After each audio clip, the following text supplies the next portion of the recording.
commande l'accompagnement. politique, qui est la commande de tout inclusif. On parle aussi de désinstitutionnalisation. Oh là. Ça peut inquiéter les familles, ça peut inquiéter la personne autrement capable, ça peut inquiéter les professionnels qui doivent trouver du sens dans leur travail. Ce décloisonnement financier va permettre d'offrir des services plus adaptés, plus personnalisés aux personnes. En fait, il faut voir ça comme une opportunité, une vraie opportunité, mais qu'il faut accompagner. Oui. Il faut accompagner tout le monde.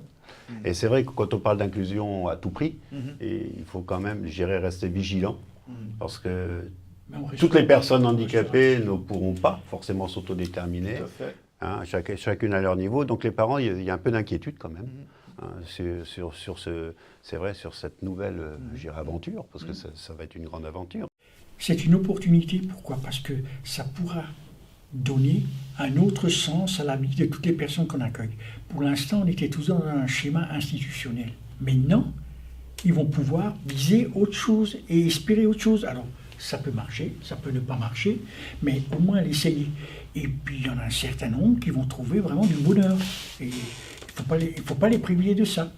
Ça prend certains risques, mais si on ne prend pas de risques, on n'ira pas loin. Hein. Donc, moi, je pense qu'on est au début d'une nouvelle ère pour les personnes porteuses d'un handicap. C'est l'objectif des associations, enfin du moins, je pense, de nos associations du mouvement parental, c'est que la personne accompagnée soit un citoyen à part entière avec les mêmes droits et les mêmes devoirs que tout le monde. Et ça, c'est ce à quoi on tient le plus. Et le fait de dire qu'on fait de l'inclusion, maintenant on parle d'inclusion, avant on disait insertion, mais enfin, intégration, ça ne change rien. On change le terme. Mais il faut faire attention dans l'inclusion, parce que qui dit inclusion peut aussi dire exclure, parce que quand on met quelqu'un tout seul dans un appartement, on l'exclut un petit peu aussi en même temps, parce qu'il est tout seul, il est isolé, alors qu'il était bien dans sa structure avec des copains, il avait une vie sociale, vous voyez. Donc je pense qu'il faut faire très attention à l'inclusion à tout prix. Moi j'aime bien ce que dit Luc Biateau, le président de l'UNAPI.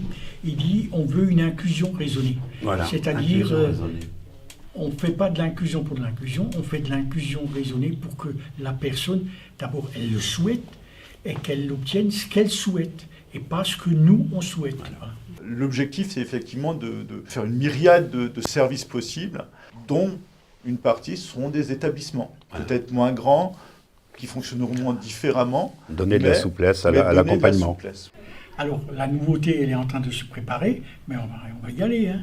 On ne va pas fermer tous les établissements qu'on avait parce qu'il y en a qui en ont vraiment besoin, mais on veut rajouter des services, des plateformes et ainsi de suite. Voilà. Hein, et de l'inclusion. Hein. C'est la totale qu'on veut. On est tout à fait d'accord de faire ce que nous prônent les politiques, mais qui nous en donnent les moyens. Vous savez, on a une très belle devise dans notre association, c'est « La vie est un défi, fais-lui face ». Et bien, vous savez, c'est exactement ce qu'on est en train de faire. On a un grand défi à relever, on y fait face. Voilà.